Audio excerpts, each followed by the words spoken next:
Assalamualaikum warahmatullahi wabarakatuh. Alhamdulillahi rabbil alamin. Wabihi nasta'in ala umurid dunya waddin. Summa salatu wassalam ala khairi man ba'athahu Allah rahmatan lil alamin. Sayyidil anbiya'i wal mursalin Rasulullah Muhammad sallallahu alaihi wasallam wa ala alihi wa ashabihi ajma'in. Allahumma allimna ma yanfa'una wanfa'na bima 'allamtana wa zidna ilma innaka antal alimul hakim. Bapak-bapak, ibu-ibu, saudara-saudari, kaum muslimin dan muslimat, jamaah fardu subuh di Masjid Al-Jihad yang dirahmati Allah. Marilah kita tak hentinya memanjatkan puja dan puji hanya untuk Allah Subhanahu wa taala. Ekspresi rasa syukur kita dan terima kasih kita kepada Allah atas begitu banyak nikmat dan karunia yang Allah limpahkan kepada kita. Salawat berangkaikan salam kita hadiahkan kepada Rasulullah Muhammad sallallahu alaihi wasallam. Allahumma salli wa sallim wa barik alaihi. Bapak Ibu rahimakumullah, masih membersamai surah Al-Anfal. Surah urutan ke-8 sesuai dengan susunan surah-surah dalam Al-Qur'an, dan di jumpa kita sebelumnya telah kita bahas bersama dari ayat kedua hingga ayat keempat dari surah Al-Anfal ini, di mana Allah Subhanahu wa taala mendeskripsikan dan mensifatkan kepada kita bagaimana sebenarnya ciri-ciri orang-orang yang benar-benar beriman. Bukan sekedar imannya pada lisannya, bukan hanya sekedar imannya lewat pengakuan sepihak, tapi Allah katakan ulaika humul mu'minuna haqqan. Merekalah orang-orang yang benar-benar beriman. Orang yang beriman pasti tak akan berkonflik gara-gara masalah pampasan perang. Orang-orang yang beriman dengan sebenar-benar iman pasti tidak akan memutuskan tali silaturahim hanya gara-gara perbedaan pandangan satu dan lain halnya. Maka dari itu kita lihat bagaimana digambarkan orang yang beriman dengan ciri selalu hatinya itu lahir rasa takut kepada Allah ketika mengingat Allah. Takutnya kepada Allah menghalangi dia berbuat dosa. Takutnya kepada Allah mencegah dia dari melakukan berbagai macam kemaksiatan. Bukan hanya itu, tatkala dibacakan ayat-ayat suci Al-Quran, bertambah keimanannya. Karena dia tahu setiap ayat-ayat hukum yang Allah turunkan, pasti ayat itu bernilai keadilan yang mutlak. Setiap ayat-ayat kabar yang Allah sampaikan, dia yakin informasi yang Allah sampaikan lewat ayat-ayat itu pastilah benar. Wa tammat kalimatu rabbika sidqan wa adla. Kalimat-kalimat Tuhanmu selalu benar dalam konteks informasi yang disampaikan. Selalu menjunjung tinggi nilai-nilai keadilan dalam konteks hukum-hukum yang ditetapkannya. Bukan hanya itu, mereka juga mendirikan sholat dan menafkahkan sebagian dari apa yang Allah rezekikan kepada mereka. Jemaah rahimakumullah, bagaimana teori tentang mukmin yang bertakwa, mukmin yang benar-benar beriman ini dikaitkan oleh ayat kepada realitas yang dihadapi oleh umat Islam menjelang terjadinya perang Badar. Sebagaimana yang sudah saya sampaikan di pertemuan pertama lalu tentang latar belakang perang Badar. Perang Badar ini di antara perang di mana persiapan umat Islam untuk mengarunginya bisa dikatakan sangat minim. Minim personil yang mau ikut berperang, minim logistik, persenjataan, makanan, bahkan kendaraan, minim terhadap kesiapan sekiranya perang itu berlangsung berhari-hari, maka akan sangat sulit bagi umat Islam untuk bisa menyelesaikan perang tersebut. Namun apa yang kemudian mendorong Rasulullah dan para sahabat tetap berani? Disinilah Allah gambarkan dalam ayat yang kelima.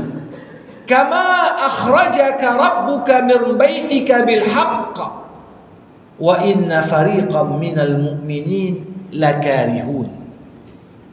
Orang-orang yang beriman tadi, yang benar-benar beriman, bukan hanya konteksnya takut bermaksiat pada Allah, bertambah iman, tapi juga di antara tanda orang yang beriman dengan sebenar-benar beriman adalah tatkala dia memenuhi panggilan Allah dengan keyakinan yang begitu kuat. Jemaah rahimakumullah, bisa dikatakan sebelum ada perang Badar nggak ada perang yang terjadi di tengah-tengah umat Islam, karena kebolehan dan izin berperang tujuan pertamanya apa? Membela diri. Bagaimana perang Badar terjadi di bulan Ramadan tahun kedua Hijriah, artinya belasan bulan umat Islam baru berada di Madinah. Ketika itu banyak umat Islam yang hartanya ditahan di Mekah, tak boleh dibawa ikut serta ketika mereka berhijrah ke Madinah. Sehingga ketika sampai berita kepada Rasulullah, Abu Sufyan membawa kafilah dagang, di sana banyak sekali harta yang dibawa untuk diperdagangkan. Pertama mereka berangkat ke Romawi, ke negeri Syam, kemudian pulang bawa barang dari negeri Syam. Maka di sini Nabi menilai sebagai momentum yang cukup penting sekali untuk mengambil kembali harta umat Islam yang ditahan oleh orang-orang kafir Quraisy. Maka yang terjadi apa? Perkiraan Nabi bersama para sahabat, kalau kafilah dagang paling ramai itu sekitar 50-an orang. Mereka bawa kafilah dagang, barang-barang. Kalaupun ada yang menyertai dari para pedagang yang ikut serta, paling jumlahnya 50-an orang, sebagaimana kebiasaan ketika itu.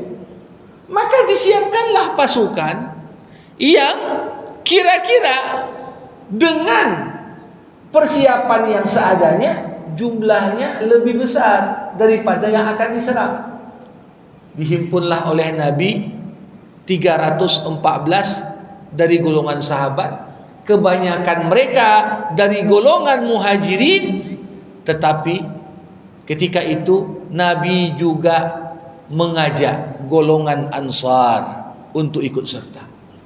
Di awal perang, sebelum Nabi mengajak, orang-orang Ansar menganggap ini kan urusan kalian orang muhajirin, gak ada urusan sama kami. Kenapa urusan kalian? Ya kalian kan ingin mengembalikan harta kalian yang ditahan oleh orang kafir Quraisy. Itu urusan kalian. Maka kita tahu jumlah muhajirin yang terbatas, itu aja yang dikumpulkan. Tapi di saat itu Rasulullah Sallallahu Alaihi Wasallam sengaja dalam rapat mengajak tokoh-tokoh Ansar untuk ikut serta. Ketika nampak kesiapan dari kaum muhajirin untuk ikut perang, Nabi berulang-ulang menanya kepada orang Ansar. Di antaranya sahabat Sa'ad bin Mu'az. Sa'ad, bagaimana pandanganmu? Ketika itu Sa'ad menyadari dan merasakan Rasul sepertinya kau ingin tahu betul apa sikap orang Ansor terhadap penyerangan kafilah Quraisy ini. Awalnya kami anggap ini urusan kalian. Tapi kalau Allah dan Rasulnya sudah memerintahkan, kami takkan mengatakan sebagaimana yang dikatakan Bani Israel kepada Musa. Apa itu dikatakan Bani Israel kepada Musa? Musa, berangkatlah kau bersama Tuhanmu, kalian berdua berperang. Kami tetap di tempat kami, tak ikut perang bersama. Tapi saat bin Mu'az, beliau katakan, berangkatlah engkau wahai Rasulullah dan Tuhanmu untuk berperang, kami akan berperang bersama. Setelah mendengar pernyataan dukungan dari Sa'ad bin Mu'az, seorang sosok pemimpin Ansar, maka Nabi pun mempersiapkan kurang lebih 314 pasukan. Ada ya di antara mereka orang Ansar, walaupun dominannya dari kaum Muhajirin. Berangkatlah mereka. Apa yang terjadi jamaah rahimakumullah? Pasukan yang berniat untuk menyerang kafilah dagang yang jumlah orangnya 50-an, ternyata musuh telah membaca situasi dan taktik yang dipersiapkan Nabi, sehingga mereka merubah rute perjalanan. Di sisi lain, mereka segera menghubungi tokoh-tokoh Quraisy yang ada di Mekah, mempersiapkan pasukan untuk perang melawan Muhammad.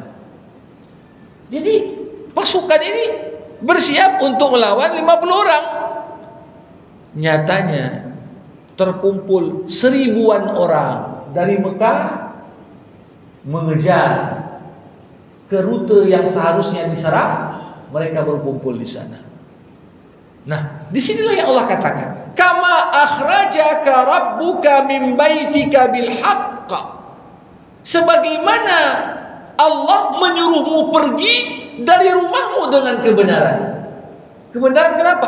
Tujuan perang itu sesuatu yang benar. Tujuan perang itu sesuatu yang suci, mengembalikan hak kepada pemiliknya. Tetapi wa inna fariqam minal mu'minin lakarihun. Walaupun tujuannya benar, tapi tak semua orang juga siap. Banyak juga di antara pasukan yang 314 orang tadi, setelah mereka menyadari kita bukan berhadapan dengan kafilah dagang yang 50 orang, justru kita akan berhadapan dengan pasukan musuh yang 1000 orang. Ketika itu sebagian pengen pulang ke Madinah. Ini enggak tandingan kita ini. 1000 orang lawan 300 orang. Dengan persiapan yang terbatas, dengan logistik yang seadanya. Ketika itu, nah, maka dari itu jamaah rahimakumullah, kata-kata lakarihun. Lakarihun di sini bukan menggambarkan para sahabat benci jihad, tidak. Sahabat Rasulullah, apalagi kaum Muhajirin, udah terbukti cintanya kepada Allah dan Rasulnya. Ditinggalkannya kampung halamannya, ditinggalkannya sanak familinya, semata-mata untuk nyusul Rasulullah di Madinah. Apakah orang yang siap mengorbankan dunianya masih kita ragukan, takut mati? Tidak. Tapi mereka membenci. Pengertian di sini, ya setiap manusia tentunya mengukur resiko yang dihadapi dengan persiapan yang dimiliki. Kalau kita melangkahkan kaki ke arah sesuatu yang resikonya besar, tapi kita sendiri tidak menyiapkan persiapan yang sesuai dengan resiko itu, dalam hati manusia ya pasti ada rasa kebencian. Makanya dikatakan dalam ayat Al-Quran, kutiba alaikumul qital wa huwa kurhun lakum. Diwajibkan atasmu berperang padahal kau benci perang. Apalagi ketika perang itu tidak seimbang. Tapi disinilah momen keimanan yang sebenarnya diukur, Bapak. Kalau orang masuk perang, perang yang udah pasti menang, perang yang tak seimbang, jumlah kita banyak, maka ini tak menggambarkan kadar keimanan yang sebenarnya. Inilah rahasia jamaah rahimakumullah, kenapa 314 orang yang ikut serta di perang Badar, meninggal kurang lebih 70-an orang di perang Badar. Tapi sisanya ini begitu selesai perang Badar, betul-betul Rasulullah Muhammad SAW jadikan ashabu Badrin, orang yang pernah ikut perang Badar, punya kedudukan yang istimewa di sisi Rasulullah. Makanya dulu kalau Nabi duduk di majelis, Nabi kanan kiri Abu Bakar dan Umar, kemudian sahabat-sahabat yang senior, kemudian kelompok besar yang duduk dekat dengan Nabi, disebutkan oleh para sejarawan dan ahli sirah, merekalah ashabu Badrin, orang-orang yang pernah ikut serta di perang Badar. Kenapa? Ini pengakuan. Karena orang yang sudah pernah terbukti ikut perang Badar, ini imannya teruji. Gak mungkin ikut perang Badar munafik. Kenapa? Karena menurut hitung-hitungan logika, semuanya gak masuk. Jumlahnya gak mungkin menang, logistiknya gak mungkin mendukung, apalagi tak ada persiapan untuk perang. Tapi ketika mereka dengan segala keterbatasan meyakini satu hal, Allah yang menyuruh kami keluar dari Madinah mencegat kafilah dagang, Allah juga yang pasti akan membersamai kami di medan perang. Bapak Ibu jamaah rahimakumullah, jadi ini satu hal yang menarik. Sampai dulu ada seorang sahabat Nabi namanya Hatib bin Abi Balta'ah. Beberapa hari menjelang Nabi Muhammad akan membebaskan kota Mekah, Nabi kumpulkan beberapa sahabatnya, termasuk yang dikumpulkan itu orang-orang yang ikut serta dalam perang Badar. Waktu itu Nabi katakan, kita akan menyerang Mekah di bulan suci Ramadan untuk kita bebaskan. Ketika itu salah seorang sahabat yang pernah ikut di perang Badar dan dengar instruksi itu, terpikir dia, keluargaku masih banyak di Mekah ini. Kalau Nabi serang Mekah, gawat juga nanti keselamatan keluargaku. Maka dia pun kemudian menulis secari kertas, dititipkannya kertas itu lewat seorang wanita yang memang ingin pergi ke Mekah untuk membocorkan rahasia. Ini gak ada yang tahu. Perempuan itu berangkat di malam hari, dan tak ada satupun di antara para sahabat Rasulullah tahu Hatib membocorkan rahasia Nabi. Apa yang terjadi jamaah rahimakumullah? Allah Subhanahu wa taala memberitahukan kepada Rasulullah bahwasanya rahasia Nabi telah dibocorkan oleh Hatib. Datang malaikat sampaikan, Muhammad, itu rencanamu untuk menyerang Mekah sudah dibocorkan lewat surat. Maka ketika itu Nabi Muhammad SAW bersegera mengutus menantunya Ali bin Abi Thalib. Apa kata Nabi? Ali, kejar perempuan itu sebelum sampai ke Mekah, ambil suratnya, halangi dia untuk membocorkan rahasia. Berangkatlah Ali bin Abi Thalib, dikejar sampai akhirnya ditemukan perempuan tadi, digeledah badannya, gak ada juga. Ali bin Abi Thalib tegas, kalau kau tak kasih surat itu, kubuka semua pakaian.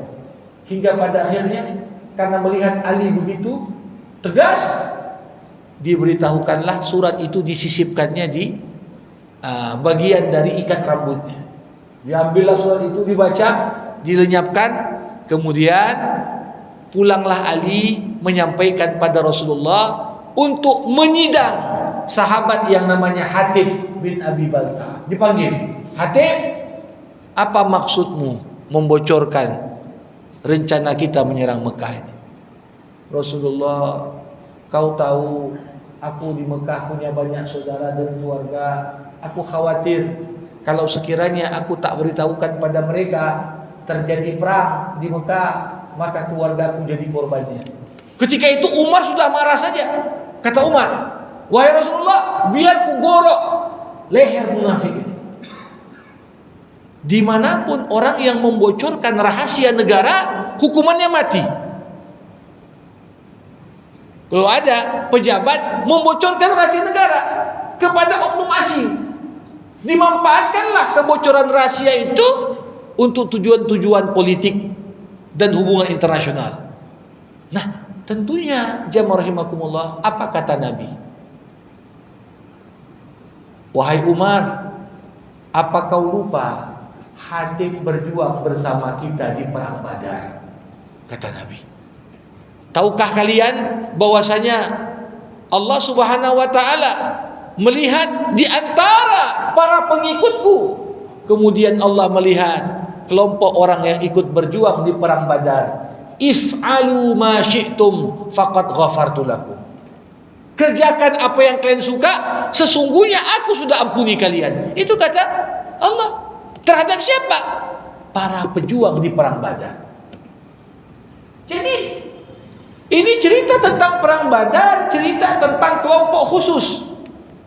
Bahkan kalau kita lihat sosok Utsman bin Affan saja, khalifah ketiga, sahabat yang paling luar biasa, sampai Nabi percayakan menikahi dua putrinya. Dalam sejarah Utsman bin Affan tercatat tak ikut perang Badar. Kenapa? Karena saat perang Badar berkecamuk, putri Nabi sedang sakit, istrinya sedang sakit. Utsman ngurus istrinya, gak ikut perang Badar. Nah, maka dari itu ayat yang tadi kita bacakan ini menggambarkan satu pembelajaran penting. Banyak hal-hal terjadi dalam hidup ini, Bapak Ibu, kita tak menginginkannya, tapi seakan-akan hal tersebut memang bagian dari ketetapan Allah. Maka jalani hal tersebut dengan berprinsip berpegang pada kebenaran. Seperti orang-orang yang ikut perang Badar, tidak ada yang pengen perang menghadapi 1000 pasukan musuh, tapi yang buat skenario adalah Allah. Makanya ada ungkapan anta turid wa ana urid. Kalian semua, kata Allah, punya keinginan, aku pun punya keinginan, kata Allah. Fa idza sallamta li fima urid a'taituka ma turid. Sekiranya kau berserah dirimu kepadaku untuk mewujudkan apa yang kuinginkan, aku berikan apa yang kau mau. Wa in lam tusallim li fima urid ad'abtuka fima turid summa la yakunu illa ma urid. Kalau kau tak berserah diri untuk mewujudkan apa yang ku kehendaki, maka aku akan buat kau capek dalam memenuhi apa yang kau inginkan, kemudian di akhir tidak akan terwujud kecuali apa yang ku inginkan, kata Allah. Maka dari itu harus kita pahami, ada hal-hal terjadi dalam hidup, mungkin kita semua enggak keinginan seperti itu, tapi kalau nampak Allah Subhanahu wa taala sudah menggiring terhadap suatu hal, suatu peristiwa, terima saja. Hadapi itu dengan berpegang pada kebenaran. Boleh jadi di balik hal yang tak kita sukai pun Allah siapkan banyak kebaikan untuk kita. Tak ada orang yang sedang sakit tiba-tiba sakit. Ketika kita tahu sakit ini ketetapan Allah, maka jadikan sakit itu momentum perbaikan pada diri kita. Kadang-kadang ada orang yang gara-gara sakitnya menjadi pribadi yang berhijrah lebih baik. Dia justru tanya, kenapalah sakitnya tak lebih awal Allah kasih untuk saya. Kadang-kadang ada orang sebab hijrahnya kenapa? Gara-gara bercerai.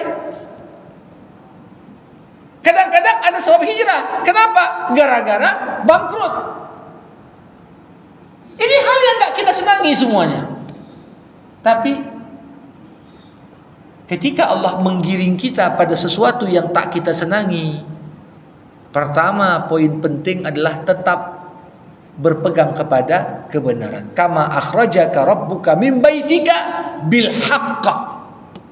Walaupun kita gak senang dengan apa yang sedang kita hadapi, tapi yakinlah, ketika Allah izinkan sesuatu terjadi kepada kita, maka sesuatu yang Allah izinkan terjadi itu pasti di dalamnya ada kebaikan, hikmah, tujuan yang baik ketika kita menyikapinya dengan tepat. Asa antakrahu syai'an wa huwa khairul lakum, wa asa an tuhibbu syai'an wa huwa syarrul lakum. Boleh jadi kau benci sesuatu, padahal di balik yang kau benci ada kebaikan untukmu. Boleh jadi kau cinta sesuatu, padahal di balik apa yang kau cintai itu ada keburukan untukmu. Nah, ini jamaah rahimakumullah, kalau kita lihat gak ada umat Islam yang siap dan mau berjumpa dengan 1000 orang. Mereka berharap jumpanya dengan 50 orang. Ya. Tapi Allah Subhanahu wa taala menggiring. Coba bayangkan, sekiranya dari awal umat Islam sudah sadar akan menghadapi 1000 orang, saya yakin tak jadi berangkat. Saya yakin tak jadi berangkat. Dan saya yakin tak akan terjadi perang Badar. Tapi begitulah kadang-kadang konstelasi perkembangan di luar apa yang kita bayangkan. Nah, disinilah apa yang dikatakan Nabi, la tatamannau liqa'al adu. Jangan kau minta-minta jumpa musuh di medan perang. Fa idza laqitumuhum fathbutu. Tapi kalau musuh di depan mata, maka kokohkanlah langkahmu, jangan lari dari medan perang. Minta perang tak boleh, tapi kalau perang di depan mata enggak boleh lari. Itulah prinsip orang yang beriman. Ya, jangan sebelum perang mancing-mancing perang, begitu terjadi perang lari dia. Tidak.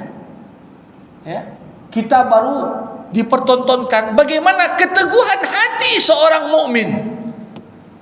Lihat video yang sengaja sebenarnya ingin disebarluaskan oleh Israel untuk menjatuhkan dan membunuh daya juang umat Islam.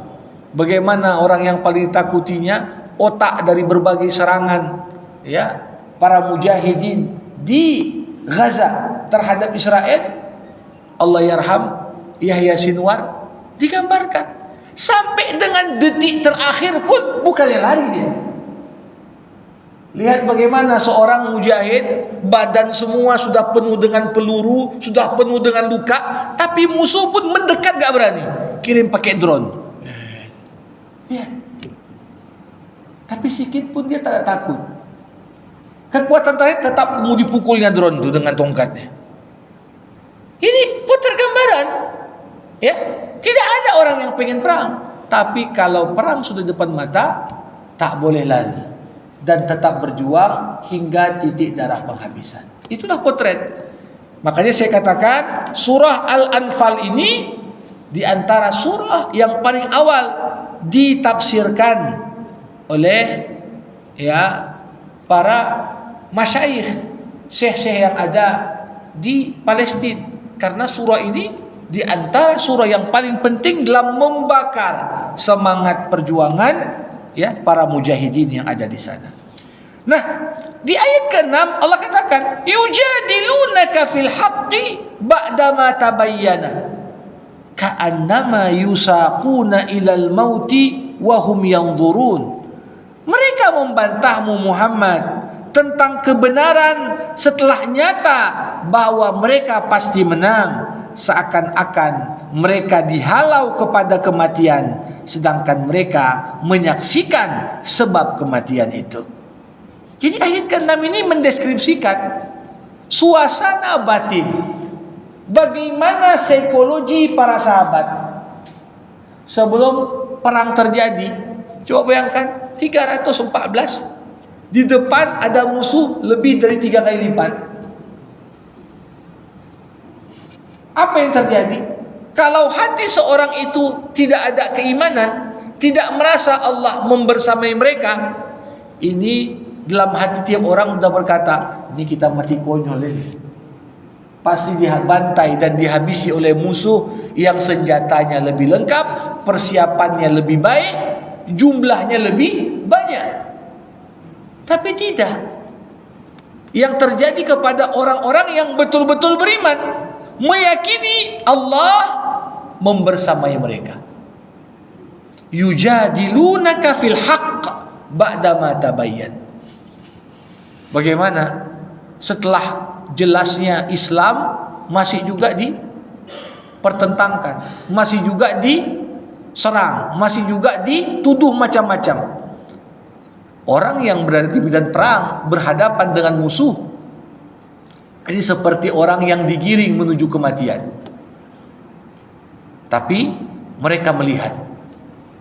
Makanya jamaah rahimakumullah, dalam sirah nabawiyah yang ditulis oleh Imam Ibnu Hisham, seorang sejarawan muslim ternama, beliau mengatakan, tatkala pasukan muslim berhadap-hadapan dengan pasukan kafir di tempat yang namanya Badar, di momen itu Nabi Muhammad SAW hingga mendekati detik berkecamuknya perang masih mulutnya komat kamit dalam tendanya berdoa kepada Allah tak putus-putus. Ketika itu masuklah Abu Bakar ke dalam tenda Rasulullah. Rasulullah, udah cukup berdoanya, musuh di depan ini.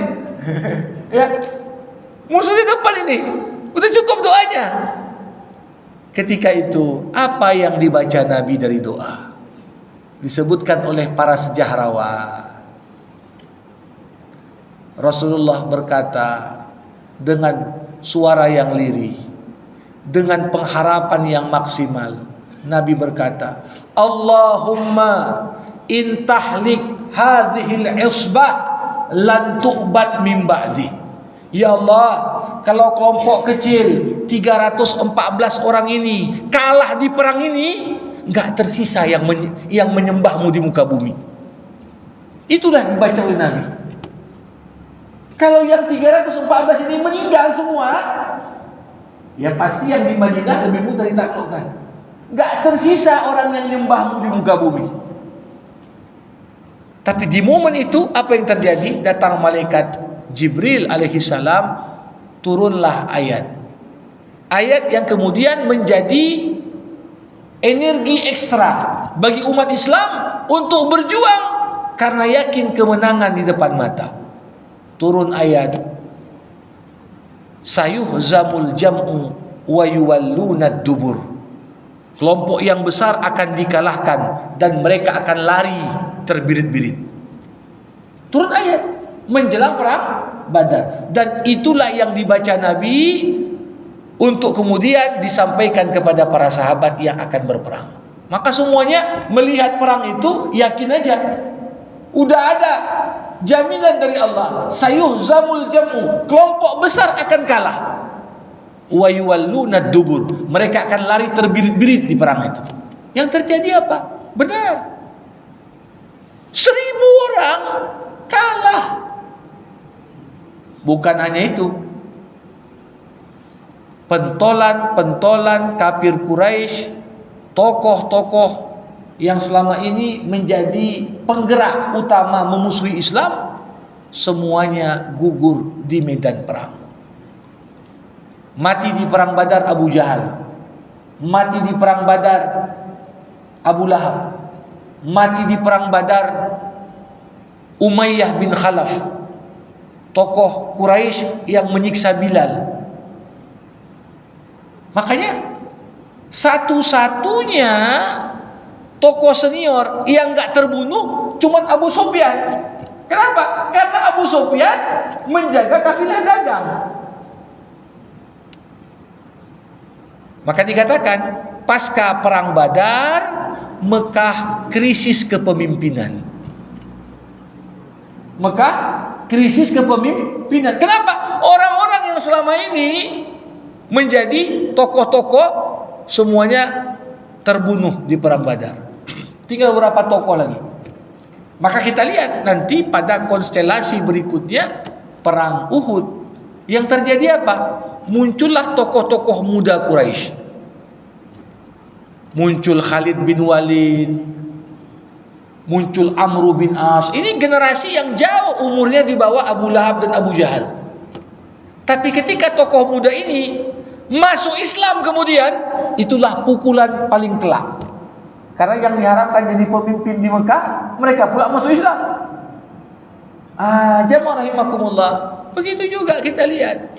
Jadi ini hal yang cukup menarik ketika kita lihat ayat-ayat ini dikaitkan dengan fakta sejarah, menunjukkan kepada kita salah satu poin penting dalam menghadapi sesuatu yang bahkan tidak kita senangi, sesuatu yang bahkan kita tidak harapkan. Tetap yakin Allah selalu membersamaimu. Jamaah rahimakumullah. Di ayat terakhir jumpa hari ini, wa iz ya'idukumullahu ihdat ta'ifatain annaha lakum wa tawadduna anna ghaira dhati syaukati takunu lakum wa yuridullah ayyuhiqqal haqqa bi kalimatih wa yaqta'a dabiral kafirin. Dan ingatlah, kata Allah, ketika Allah menjanjikan pada kamu salah satu dari dua golongan akan kamu hadapi. Jadi ada dua golongan kafir yang akan dihadapi orang Islam. Pertama, golongan kafilah dagang yang jumlahnya 50 orang. Yang kedua, ada golongan pasukan musuh yang jumlahnya 1000 orang. Kalau ditanya sama umat Islam, pengen jumpa yang mana? Ya semua pengen jumpa yang 50 tadi. Resikonya kecil, hasilnya jelas. Ya kan? Resikonya kecil, hasilnya jelas. Tapi ternyata apa yang kita harapkan itu bukan itu sekiranya Allah. Allah enggak mengharapkan itu. Allah Subhanahu wa taala justru mengatakan wa tawadduna anna ghaira dzati syaukati takunu lakum. Kamu menginginkan kelompok kafilah dagang yang tak punya kekuatan senjata, itulah yang kamu hadapi. Tapi Allah katakan wa yuridullahu ayyuhiqqal haqqa bi kalimatih. Tapi Allah punya keinginan di perang itu. Apa itu? Keinginan Allah supaya yang benar tegak, supaya yang batil sirna. Keinginan orang itu berperang apa? Supaya dapat pempasan perang. Beda. Tapi Bapak Ibu, kalau kita punya keinginan, Allah punya keinginan, keinginan siapa yang berlaku? Mutlak keinginan Allah lah yang wujud. Maka dari itu, ini satu pembelajaran penting. Ini kadang-kadang dalam konstelasi politik, perjuangan politik, ini kita lihat loh, kok kalah kelompok ini? Tapi udah berjuang luar biasa. Boleh jadi ada keinginan gak sama dengan keinginannya Allah. Tapi apapun yang terjadi, jamaah rahimakumullah, sepandi apapun kelompok mana membuat perencanaan dan membuat sebuah strategi, yakinlah apapun perencanaan yang dibuat tidak keluar dari perencanaannya Allah. Yang berlaku apa? Perencanaannya Allah. Ini kadang-kadang dibuat strategi, oh kita sisip menteri ini, menteri itu. Ini perencanaan. Tapi perencanaan Allah di atas perencanaan manusia. Inilah yang buat kita tak putus asa. Kalau enggak, siki-siki kita putus asa aja. Nengok apa tadi? Enggak mungkin lah ini. Kenapa? Kadang-kadang kita pengen hasil besar, risiko kecil. Tapi Allah justru pengen risiko besar. Ya, mungkin hasil biasa-biasa saja. Tapi demi tegaknya kebenaran. Gak ada yang pengen perang Badar, tapi Allah pengen. Akhirnya perang Badar yang Allah kehendaki justru itu yang terjadi. Nah, jamaah rahimakumullah, di penutup ayat Allah katakan wa yaqta'a dabiral kafirin. Allah berkehendak memusnahkan orang-orang kafir sampai ke akar-akarnya. Coba bayangkan, gak pernah ada orang membayangkan 314 berperang dengan 1000, justru korban 1000 lebih banyak. Mati di situ tokoh-tokoh dari orang-orang Quraisy. Makanya kalau kita perhatikan, perang Badar ini dinamakan Allah dengan Yaumal Furqan, hari pembeda. Kenapa perang Badar disebut hari pembeda? Saya kira perang ini bukan disebut hari pembeda kalau sekedar memperhatikan jumlah orang yang terlibat dalam perang.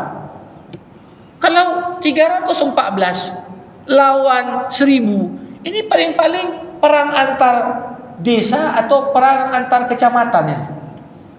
Kalau dilihat dari sisi jumlah orang yang ikut serta, artinya perang kecil ini, nggak sampai perang antar provinsi atau perang antar negara. 314 lawan 1000. Tapi kenapa disebut perang Badar dengan Yaumul Furqan, hari pembeda? Dilihat dari sisi apa yang diperjuangkan dalam perang. Ketika perang itu memperjuangkan supaya kebenaran tegak, maka perang itu berapapun jumlah orang yang ikut, ini hari pembeda. Nah, ini juga kita Bapak Ibu, jangan pernah merasa pesimis kalau jumlah orang yang berjuang untuk kebenaran dan kebaikan sedikit. Mana mungkin kita lawan semua lini dan dikuasai orang itu misalnya. Tidak. Bukan begitu cara kita melihat. Tapi melihat apa? Selama apa yang kau perjuangkan itu untuk menegakkan kebenaran, kau nggak berperang sendirian. Ada Allah bersamamu. Nah, kita akan eksplorasi makna-makna yang jauh lebih dalam nanti ketika perang diceritakan dengan begitu detail di surah Al-Anfal, untuk kemudian kita kaitkan dengan apa yang menjadi tantangan dalam kehidupan kita saat ini. Demikian yang dapat saya sampaikan di pengantar jumpa pagi hari ini. Sebelum saya tutup dengan doa, dipersilahkan kalau ada yang mau bertanya, berkomentar, bisa menyampaikan apa yang disampaikan. Ya.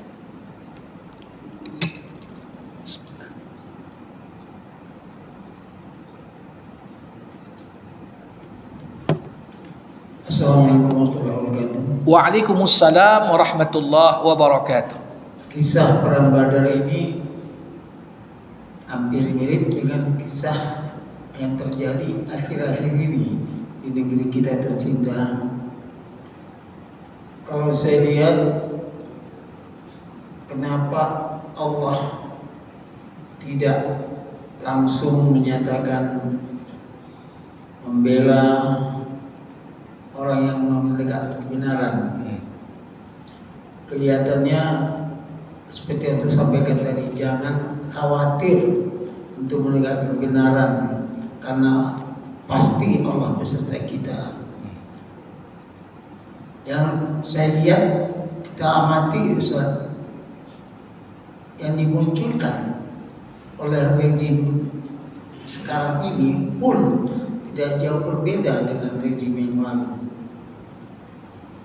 Kalau kita amati Ustaz, sehingga Ustaz bilang jangan pesimis, tapi saya pesimis. Karena ini copy paste ini, rejim lama dengan rejim baru ini. Faktanya orang-orang yang sudah terdaftar di KPK pun dipakai. Faktanya orang-orang yang diributkan oleh Profesor Mahfud MD yang ratusan triliun juga dipakai. Banyak sekali Ustaz yang saya lihat daripada kebenaran untuk menegakkan kebenaran. Tapi kadang Ustaz bilang jangan pesimis, Allah beserta kita.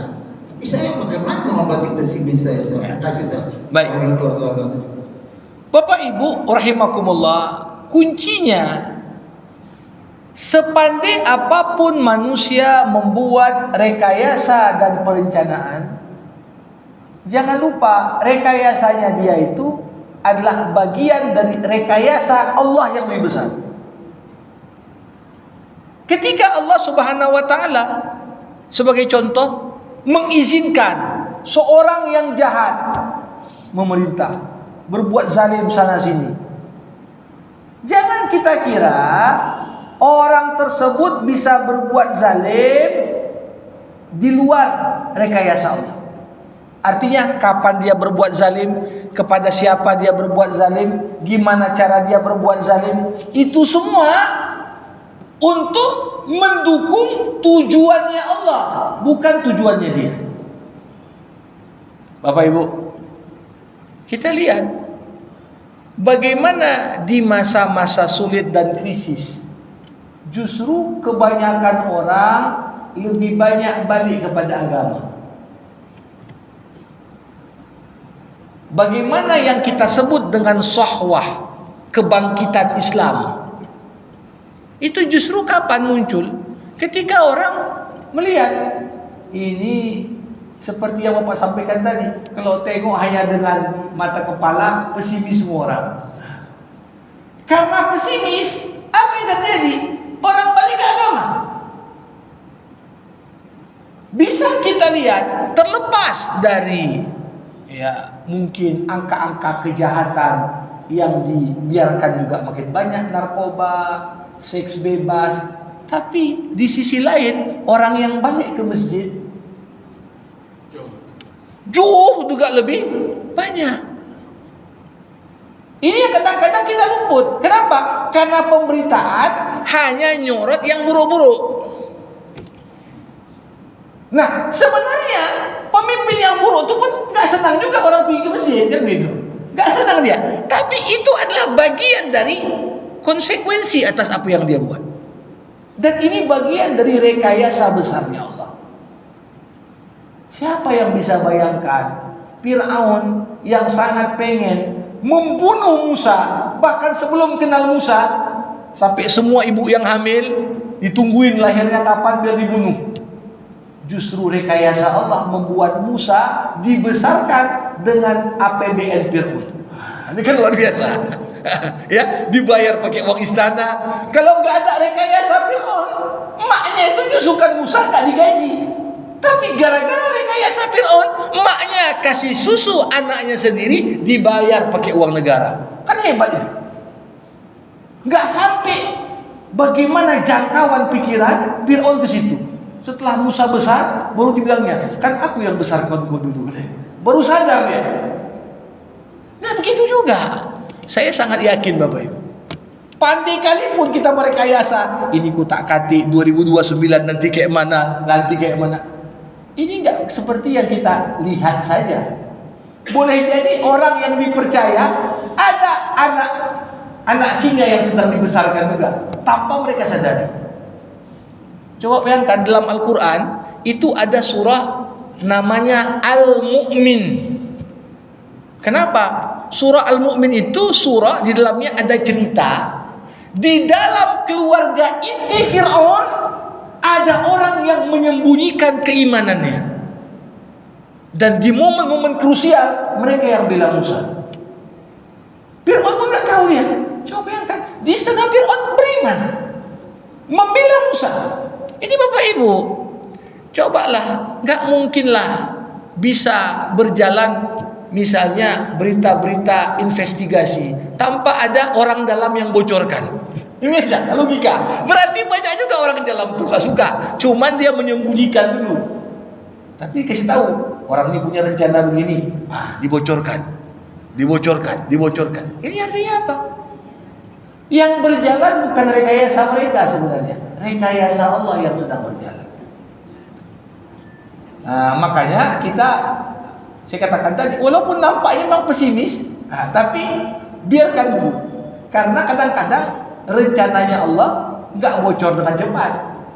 Itu membutuhkan bagaimana kita berkontemplasi dengan mendalam. Ini sedang Allah menyiapkan. Ini sesuatu. Ya, karena ya yang namanya rencana Allah itu kalau cepat kali ketahuan nanti udah disiapkan juga rencana tandingan kan gitu. Nah, begitulah. Tapi yang jelas selama ada Allah, maka tak boleh seorang mukmin itu putus harapan. Harus yakin dia. Ya, walaupun nampak ya macam Rasulullah SAW bersembunyi dalam gua Sur. Abu Bakar udah setengah pesimis. Ini kalau orang tengok kaki kita ini ke arah bawah udah nampaklah kita ini. Justru momen-momen pembuktian keimanan itu di masa-masa kritis seperti itu. Gimana tetap membangun keyakinan dan optimis di momen kebanyakan orang sudah pesimis. Di situ dia.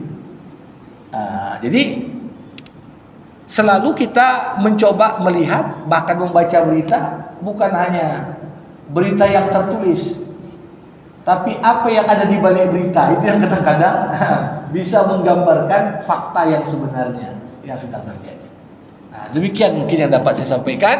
Sama kita tutup dengan doa. Alhamdulillahirabbil alamin, hamdan yuwafi ni'amah wa yukafi'u mazidah. Ya Rabbana lakal hamdu kama yanbaghi li jalali wajhikal karim wa li azimi sultanik.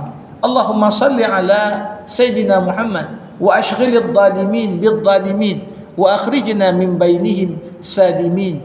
Allahumma aslih lana dinana alladhi huwa ismatu amrina wa aslih lana dunyana allati fiha ma'ashuna wa aslih lana akhiratana allati ilaiha ma'aduna waj'alil hayata ziyadatan lana fi kulli khair waj'alil mauta rahatan lana min kulli syarr. Allahumma ighfir lana dhunubana wa liwalidayna warhamhuma kama rabbayana saghira. Allahumma khtim lana bihusnil khatimah wa la takhtim alaina illa bihusnil khatimah. Allahumma ja'al jam'ana hadza jam'an marhuma wa tafarruqana min ba'dihi tafarruqan ma'suma. Rabbana atina fid dunya hasanah wa fil akhirati hasanah wa qina adzaban nar. Wa sallallahu ala sayyidina Muhammad wa ala alihi wa sahbihi ajma'in walhamdulillahi rabbil alamin. Terima kasih. Assalamualaikum warahmatullahi wabarakatuh.